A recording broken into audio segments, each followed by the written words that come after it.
नमस्ते भाइयों बहनों, दोस्तों, मित्रों, स्वागत है आप सभी का एक बार फिर से DLS न्यूज चैनल पर। और आज बात करते हैं तारीख 10 फरवरी 2021 दिन बुधवार के मुख्य समाचार और टुडे ब्रेकिंग न्यूज के अपडेट वीडियो में नजर डालते हैं देश भर की तमाम बड़ी खबरों में। बैंक खाता वालों के लिए एक बहुत ही महत्वपूर्ण अपडेट आ रहा। साथ ही दोस्तों, कोरोना वायरस की जाँच को लेकर एक नई खबर सामने आ रही है, मैं आपको बताऊंगा। इसके अलावा क्रिप्टो करेंसी, बिटकॉइन वगैरह पर सरकार का एक नया नियम भी निकल कर आ रहा है। साथ ही सरकारी नौकरियों वगैरह को लेकर भी अपडेट है, जानेंगे अपन। और भी कई सारी महत्वपूर्ण और बड़ी खबरें हैं, तो 50 बड़े ही इंपोर्टेंट अपडेट्स को इस वीडियो में नजर डालते हैं। फटाफट से इस वीडियो को ध्यान से पूरा देखते रहिएगा। सीधे बात करें पहली खबर की, तो आप देख पा रहे होंगे कि महिंद्रा कंपनी ने एक फ्री मेगा सर्विस कैंपेन शुरू किया। व्हाट्सएप से आप इसकी बुकिंग भी कर सकते हैं। दरअसल अगर आपके पास भी महिंद्रा की गाड़ी वगैरह है ना, तो अब आपको स्पेयर पार्ट्स पर 5% और लेबर चार्ज पर 10% और मैक्सी केयर ट्रीटमेंट पर 25% तक की छूट मिलेगी। यानी कि कहने का मतलब महिंद्रा कंपनी की गाड़ी की सर्विस अब आप लगभग फ्री में करवा सकते हैं। ये कैंपेन 8 तारीख से शुरू हो चुका और 18 फरवरी तक देश भर में चलेगा। 600 से ज्यादा महिंद्रा सर्विस स्टेशन पर चलेगा। और ऐसे में अगर आपके पास महिंद्रा की बोलेरो, स्कॉर्पियो, मराजो, अल्ट्राज, क्वांटो, वाइव वगैरह कोई भी किसी भी तरह की गाड़ी है ना, तो आप महिंद्रा की इस फ्री मेगा सर्विस कैंपेन का फायदा ले सकते हैं। ठीक है ना, आप अपने नजदीकी महिंद्रा शोरूम पर ये बेनिफिट्स ले सकते हैं। चलिए, साथ ही अगली खबर देख पा रहे होंगे दोस्तों की दिल्ली के CM की बेटी से हो गई 34,000 की साइबर ठगी। ऑनलाइन फ्रॉड से बचने के लिए आपको भी कुछ टिप्स अपनानी चाहिए। दरअसल दिल्ली के मुख्यमंत्री अरविंद केजरीवाल हैं, उनको तो आप जरूर जानते ही होंगे। तो उनकी जो बेटी है ना, जिनका नाम है हर्षिता, देखिए उनसे एक शख्स ने 34,000 रुपए की ऑनलाइन ठगी की है। वो कैसे? तो दरअसल हर्षिता जो है वो OLX प्लेटफॉर्म पर कोई सोफा वगैरह बेचने की जानकारी डाले थे। तो एक खरीदार ने रुचि दिखाई और उनसे संपर्क किया और फिर पेमेंट वगैरह करने के लिए उस सामने वाले व्यक्ति ने एक QR कोड भेजा। ठीक है ना, तो जैसे ही अरविंद केजरीवाल की बेटी हर्षिता ने उस QR कोड को अपने मोबाइल में स्कैन किया, उनके खाते से 20,000 रुपए कट गए। फिर हर्षिता ने उस शख्स को बोला कि ऐसा हुआ मेरे साथ। तो उस शख्स ने कहा कि अच्छा, वो गलती से हो गया होगा, वो वापस रिकवर करता हूँ, फिर से स्कैन कीजिए। तो फिर से स्कैन किया और 14,000 रुपए कट गए। मतलब समझ रहे हो ना,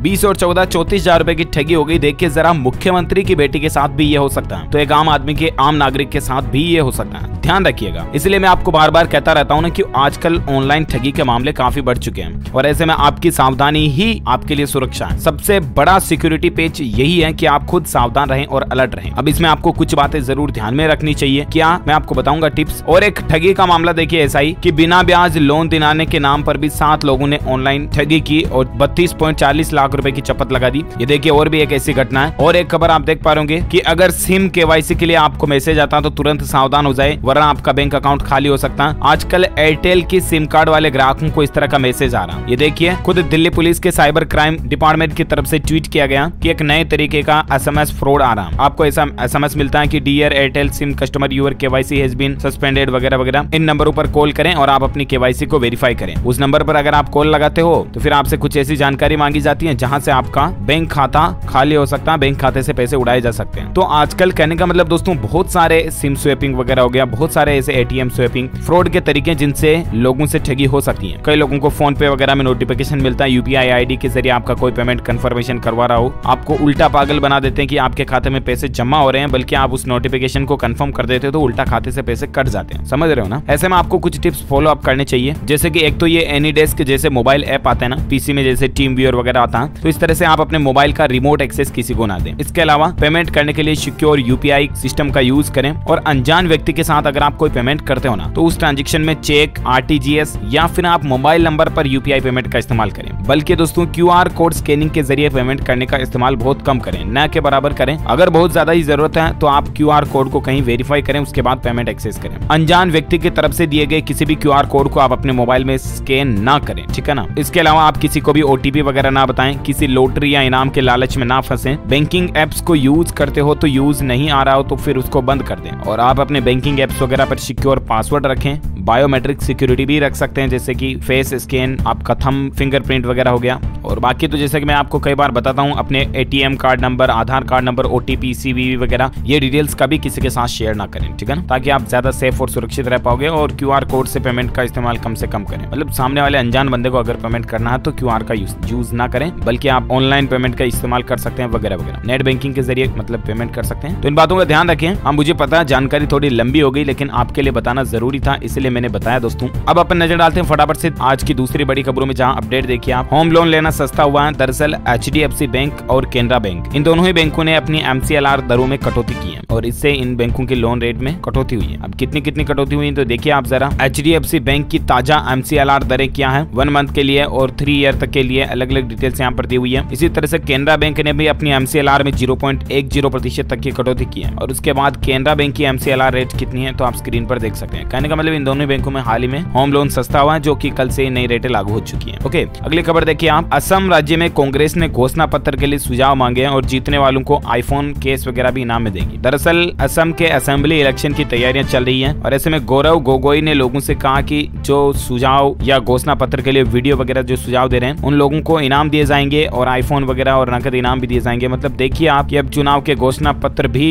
इनाम पर बनाए जा रहे हैं। मतलब कहीं ना कहीं यूं लगता है दोस्तों की सरकारें चलाने वालों को जनता की समस्याओं के बारे में ही नहीं पता। खैर, आपकी क्या राय इस पर मुझे कमेंट करके बताइएगा। फिलहाल अपन बात करें अगली खबर में तो देखिए जरा। GST के विरोध में 26 फरवरी को भारत बंद करेंगे व्यापारी। केट ने इस तरह का बड़ा ऐलान किया। जी हाँ, दरअसल दोस्तों confederation of all India traders की बैठक नागपुर में 8 फरवरी को हुई और उसमें इस बात का निर्णय लिया गया कि GST के विरोध में भारत बंद का ऐलान किया गया। 26 फरवरी को बुलाए गए इस भारत बंद में 8 करोड़ से ज्यादा कारोबारी शामिल होने का दावा कर रहे हैं और कारोबारी शामिल होंगे मतलब कि जाहिर से बात है बाजार वगैरह सब कुछ बंद रहेंगे, इंडस्ट्री व्यापार काम धंधे सब कुछ बंद रहेंगे 26 फरवरी को, है ना। केट ने इस तरह का ऐलान कर दिया कि 26 फरवरी को GST के विरोध में भारत बंद रहेगा। अब केट की क्या डिमांड है और सरकार और केट के बीच क्या समझौते बनती हैं, जो कोई भी अपडेट आता है मैं आपको बताऊंगा। चलिए फिलहाल देखिए आप अगली खबर। केंद्रीय कर्मचारियों के लिए भी अच्छी खबर है। इसी महीने होगा DA में 4% बढ़ोतरी का ऐलान और इससे अब महंगाई भत्ता कितना हो जाएगा। तो दरअसल दोस्तों केंद्र सरकार जो 50 लाख कर्मचारियों और 61 लाख पेंशनर्स के लिए फरवरी 2021 में ही महंगाई भत्ता यानी कि DA जिसे कहते हैं डियरनेस अलाउंस, उसको बढ़ाने की प्लानिंग कर रही है। श्रम विभाग ने all India consumer price index की घोषणा कर दी है, जिससे कि कर्मचारियों में DA बढ़ने की उम्मीद जगी है और मीडिया रिपोर्ट्स के मुताबिक ट्रेवल अलाउंस वगैरह में 4% की बढ़ोतरी होगी और इन सभी की बढ़ोतरी के बाद कुल महंगाई भत्ता जो है 21% हो जाएगा, 21% है ना। तो ये सरकारी कर्मचारियों के लिए अच्छी बात है। और अगली खबर देखिए, बैंक ग्राहकों के लिए भी एक बड़ी खबर निकल कर आ रही है दोस्तों। मार्च में शुरू होगी हड़ताल। आखिर बैंक के कर्मचारियों और अधिकारियों ने क्यों ये फैसला लिया और बैंक हड़ताल कब होने जा रही है, तो खबर देख सकते हैं आप दोस्तों की। बैंक स्ट्राइक, पब्लिक सेक्टर बैंकों के निजीकरण के खिलाफ बैंक यूनियनों ने हड़ताल का ऐलान किया है और 15 और 16 मार्च को बैंक बंद भी रहेंगे हड़ताल के चलते। जी हाँ दोस्तों, दरअसल आपको पता होगा कि सरकार कई सरकारी कंपनियों को जो है बेच रही है या यूं कहे तो उनका प्राइवेटाइजेशन कर रही है, प्राइवेट सेक्टर के हाथों में उन कंपनियों के अधिकार दे रही है। तो ठीक इसी तरह से पब्लिक सेक्टर के बैंकों का निजीकरण भी हो रहा है कई जगहों पर और इसी के खिलाफ बैंक यूनियन ने हड़ताल का ऐलान किया कि जो पब्लिक सेक्टर के बैंक है उनको पब्लिक सेक्टर का ही रखा जाए। और बाकी देखते हैं सरकार का क्या फैसला था। वैसे 15 और 16 मार्च को बैंक हड़ताल की प्लानिंग है ना। चलिए अगली खबर में बात करें कुछ मौसम के हालातों को लेकर। तो संपूर्ण भारत के मौसम पूर्वानुमान तो मैं आपको बताऊंगा आगे। फिलहाल देखिए दोस्तों, उत्तराखंड राज्य को लेकर कुछ अपडेट आप देख पा रहे होंगे। हाल ही में जो उत्तराखंड में हादसा हुआ, प्राकृतिक हादसा ग्लेशियर के टूटने से, तो उसमें सैटेलाइट की तस्वीरें भी सामने देखने को मिली है। उत्तराखंड हादसे से पहले और बाद की सैटेलाइट तस्वीरें देखिए आप। ये 6 फरवरी की तस्वीर है और ये 7 फरवरी की तस्वीर है। मतलब किस तरह से ग्लेशियर की टूटने की वजह से धौली गंगा नदी में जल प्रलय से आ गया और बाढ़ के चलते तकरीबन अब तक 26 लोगों की जान जाने की खबर है उत्तराखंड में। इसके अलावा आज और कल उत्तराखंड में बारिश और बर्फबारी की भी चेतावनी आ रही मौसम विभाग की तरफ से और इसके कारण रेस्क्यू ऑपरेशन भी प्रभावित हो सकता है। अभी भी रेस्क्यू टीम जो है वो लगातार लोगों की जानें बचाने में जुटी हुई है। 100-150 लोग अभी भी लापता हैं। कुल मिलाकर के दोस्तों और वैज्ञानिकों का यह अलर्ट भी निकल कर आ रहा, कमजोर होकर के ढहा एक बड़ा ग्लेशियर और भी आगे उत्तराखंड की बाढ़ का कारण हो सकता है। अब तक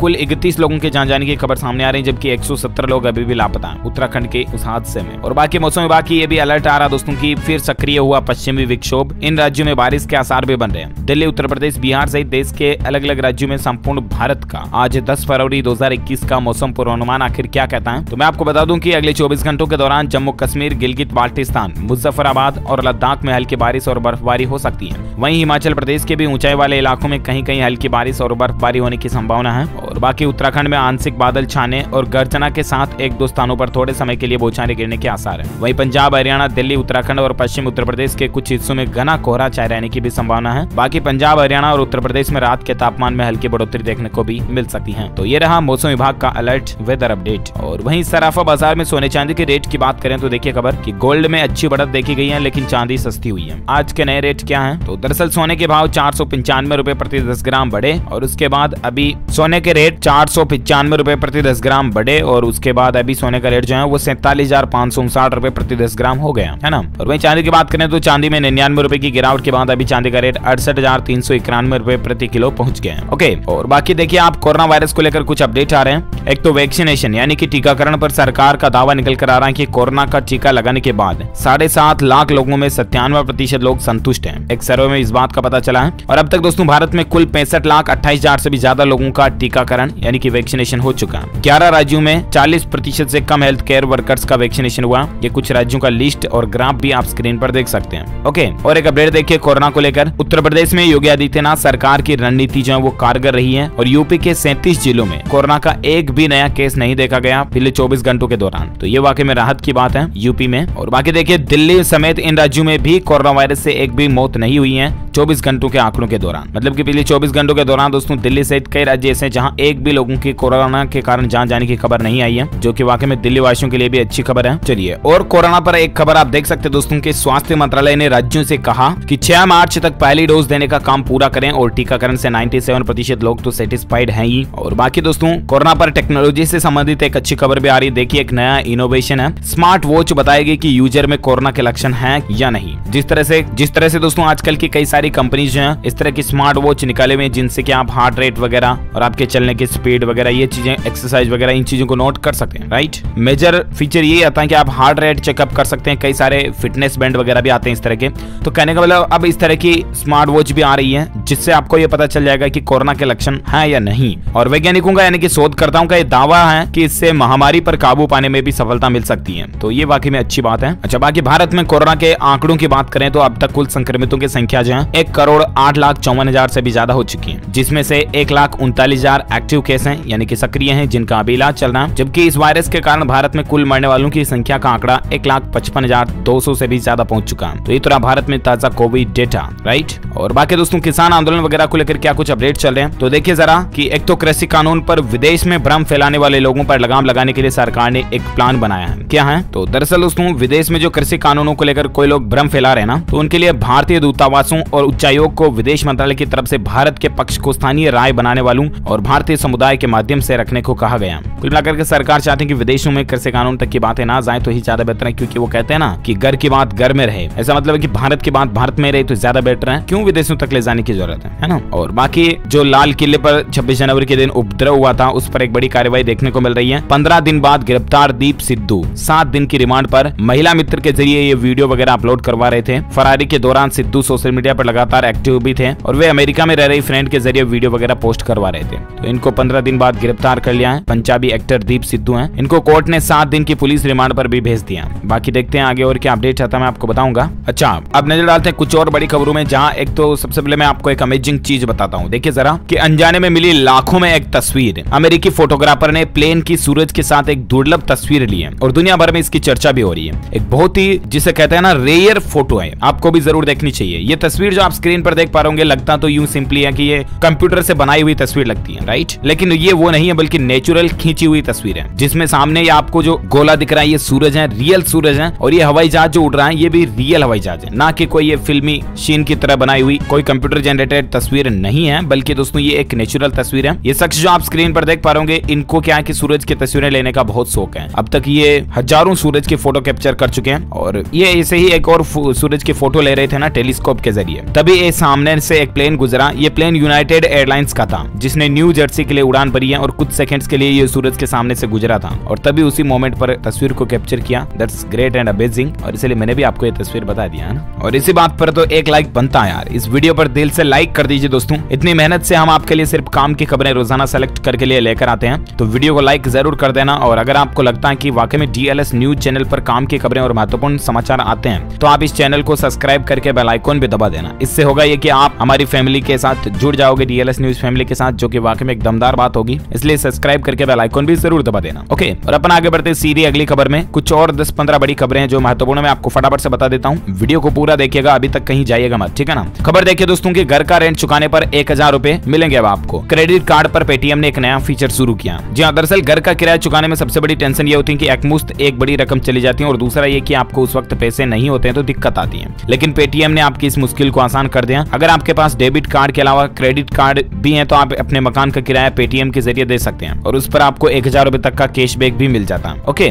साथ ही खबर देखिए दोस्तों, नोएडा फिल्म सिटी की तैयारियां तेज हो चुकी हैं। 10 फरवरी को फिल्म बंधु की टीम अहम मीटिंग वगैरह भी करेगी। आपको पता होगा कि उत्तर प्रदेश में योगी सरकार जो फिल्म सिटी बनाने की तैयारी में है, उसका काम जोरों शोरों से चल रहा है। उसी को लेकर अपडेट है यूपी में, है ना। और अगली खबर देखिए, स्वामित्व योजना के तहत 23,300 गाँव में ड्रोन का सर्वे पूरा हो चुका है और उत्तर प्रदेश, मध्य प्रदेश, राजस्थान समेत 9 राज्यों के तकरीबन 2,30,000 ग्रामीणों को प्रॉपर्टी कार्ड मिल चुका। सर्वे में इस बात का पता चला। सर्वे के कुछ पॉइंट्स भी आप देख पा रहे होंगे। 31 जनवरी 2021 तक करीब 23,300 गाँवों में ड्रोन द्वारा ये सर्वे पूरा किया गया। करीब 1432 गाँव के 2,30,000 लोगों को प्रॉपर्टी कार्ड बांटे गए। रिहायशी जमीन से संबंधित 90% से अधिक विवादों का निपटारा हुआ और इस योजना के लिए 200 करोड़ रुपए के बजट का प्रावधान भी रखा गया। स्वामित्व योजना जो है वो आंध्र प्रदेश, राजस्थान, पंजाब, कर्नाटक, महाराष्ट्र, मध्य प्रदेश, उत्तराखंड, उत्तर प्रदेश, हरियाणा वगैरह वगैरह इन राज्यों में लागू है। ओके, और अगली खबर देखिए दोस्तों, योगी कैबिनेट में पंचायतों के आरक्षण सहित 12 प्रस्तावों की मंजूरी मिली है। देखिए, उत्तर प्रदेश की योगी कैबिनेट की बैठक हुई जिसमें क्या क्या पॉइंट्स को मंजूरी मिली देखिए जरा।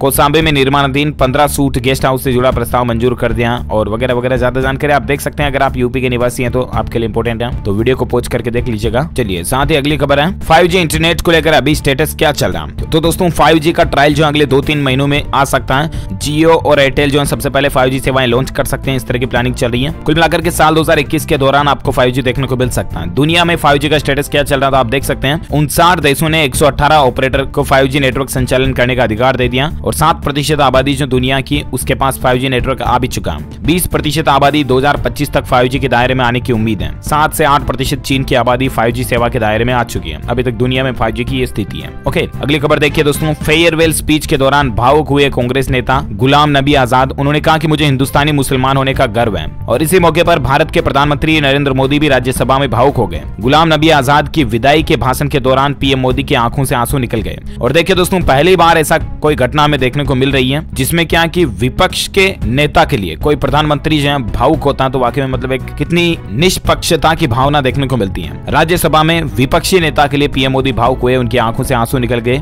आजाद की विदाई के भाषण के दौरान। That's great moment, right. और अगली खबर देखिए आप, आपकी हेल्थ या सेहत से जुड़ी खबर है। बीपी और घटती याददाश्त में कनेक्शन देखने को मिला वैज्ञानिकों की रिसर्च में। कहने का मतलब कि रात में अगर ब्लड प्रेशर बढ़ता, बीपी हाई हो जाती है, तो उससे मेमोरी घटने का खतरा 1.6 गुना ज्यादा हो जाता है, 1.5 गुना से भी ज्यादा हो जाता है। तो बीपी को कंट्रोल रखने की कोशिश करें, डॉक्टर की सलाह लें। अगर रात में बीपी ज्यादा बढ़ती है तो 8 से 10 घंटे नींद लेना जरूरी है। याददाश्त सुधारने के लिए हफ्ते में 5 दिन रोजाना एरोबिक्स करें आप। बीपी, कोलेस्ट्रॉल और ब्लड शुगर वगैरह इन पर कंट्रोल रखें, एक्टिव रहें, एक्सरसाइज वगैरह करते रहें। अच्छा, अगली खबर देखिए, ई रिक्शा रजिस्ट्रेशन पर फिलहाल सुप्रीम कोर्ट ने रोक लगा दी। आखिर मामला क्या है? दरअसल आपको पता होगा कि सरकारें जो इलेक्ट्रिक व्हीकल्स, इलेक्ट्रिक वाहन वगैरह को, गाड़ियों को, रिक्शा वगैरह को सभी को बढ़ाने की लगातार कोशिशें कर रही है। लेकिन एक ऐसा ही मामला देखा गया और उसके बाद सुप्रीम कोर्ट ने भारत में फिलहाल ई रिक्शा का रजिस्ट्रेशन बंद करने का आदेश दिया। दरअसल कोलकाता के एक वकील जिनका नाम है कनिष्क सिन्हा, उनके मुताबिक पिछले 20 सालों से वो पूरे भारत में ई रिक्शा का पंजीकरण कराने वाले पेटेंट यानी कि लाइसेंस के धारक है। उनका ये भी दावा है कि वह हिंदुस्तान में एकमात्र ऐसे व्यक्ति हैं जो कि इलेक्ट्रिक वाहनों का पंजीकरण करवा सकते हैं। और इस वकील के मुताबिक किसी भी राज्य या केंद्र शासित प्रदेश के पास अपने प्रांत में बैटरी वाले इलेक्ट्रिक वाहन को डायरेक्ट रजिस्टर्ड करने का अधिकार नहीं है। इनका कहना है कि इनके थ्रू ही रजिस्टर होने चाहिए भारत के जितने भी इलेक्ट्रिक व्हीकल्स हैं वो। अब ये फैसला सुप्रीम कोर्ट तक पहुंच चुका। हालांकि अभी सुप्रीम कोर्ट ने ई रिक्शा के रजिस्ट्रेशन पर रोक भी लगा दी, फिलहाल स्टे लगा दिया और देखते हैं कि सुप्रीम कोर्ट का फैसला सामने क्या देखने को मिलता है आगे, तो मैं आपको बता दूंगा। और अगली खबर देखिए, सरकारी नौकरी को लेकर अपडेट है। उत्तराखंड सब ऑर्डिनेट सर्विस सिलेक्शन कमीशन में 541 पदों पर वैकेंसी निकली है।